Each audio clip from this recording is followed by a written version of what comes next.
Mais globalement, j'invite tout le monde à bien garder présent à l'esprit cette loi créant les métropoles, qui est une autre loi, qui va également nous impacter, parce que Strasbourg est devenue une métropole, et la métropole de Strasbourg voit ses limites s'approcher de façon pas si lointaine que ça de Saint-Dié-des-Vosges, puisque si nous sommes à 1h15 de Strasbourg, nous serons seulement à 40 minutes de la métropole strasbourgeoise, 45 minutes.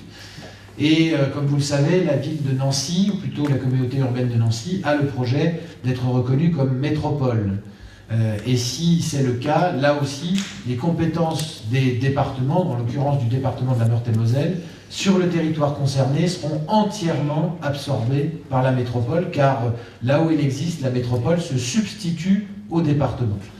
Et il va de soi que si Nancy crée une grande métropole qui arrive jusqu'au sud de Lorraine, jusqu'à une limite qui pourrait ne pas être si lointaine que cela de Baccarat, ou en tout cas qui engloberait Lunéville, pour Saint-Dié-des-Vosges, qui est distante d'à peine une demi-heure de Lunéville, eh bien cela aurait des conséquences et cela inviterait à réfléchir profondément notre organisation territoriale. Il ne faut pas seulement regarder ce qui nous concerne nous immédiatement, mais regarder aussi ce qui concerne nos voisins et ce qui va les impacter.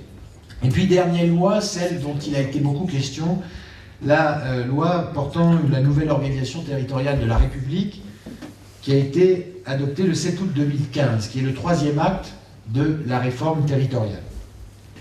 Qu'en ressort-il par rapport au débat qu'on a entendu les uns et les autres? Le transfert de la compétence transport aux régions, intégral, y compris pour ce qui était aujourd'hui assuré par les départements. Et donc cela aura des conséquences importantes, même si les intercommunalités, pour ce qui est du transport urbain, auront la capacité d'exercer cette compétence transport. Et à cet égard, je garde bien en mémoire, Monsieur Vincent, la suggestion que vous nous aviez faite lors d'un conseil communautaire et qui a déjà été discutée 2 fois en bureau communautaire et qui sera sans doute amenée à venir bientôt en délibération. Aujourd'hui, nous ne pouvons plus organiser le territoire selon les mêmes principes qu'autrefois. Je l'ai dit, quand on habitait à Tintru il y a 100 ans, on venait à Saint-Dié-des-Vosges 4 fois par mois. Aujourd'hui, on y vient 4 fois par jour. Est-ce qu'il est raisonnable de garder le même cadre d'organisation politique qu'à cette époque? La question se pose. Est-ce qu'il est raisonnable, dans une grande région, d'imaginer qu'en restant peu nombreux, on va continuer à être autour de la table quand les gens décident? C'est une question.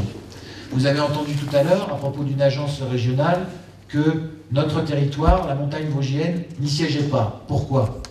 Parce que nous n'avons pas de communauté d'agglomération. Et c'est vrai de beaucoup d'organismes de ce type.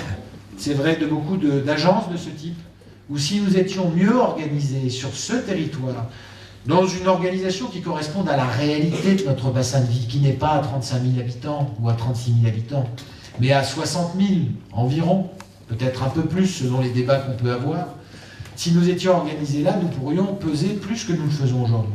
Et nous aurions de la capacité d'intervention en matière économique, beaucoup plus que n'en a la ville de Saint-Dié aujourd'hui, ou même la communauté de communes. Et c'est cela qu'il faut construire, il faut penser au territoire. Et moi je suis comme vous, Monsieur Vincent, je pense que contrairement à ce qu'on dit, les citoyens sont sages, très sages.